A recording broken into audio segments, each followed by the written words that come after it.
Hi, I'm Liz Wade, bringing you Spotlight's Word of the Day. Today's word is cough. This word comes from today's program, Improving Life in Rural Vietnam. As a verb, cough means to force air through your throat with a short, loud noise.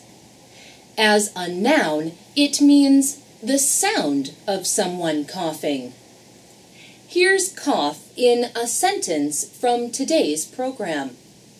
The black ash would make me cough. In the comments below, try using the word cough in your own sentence. And join us next time for another Spotlight Word of the Day.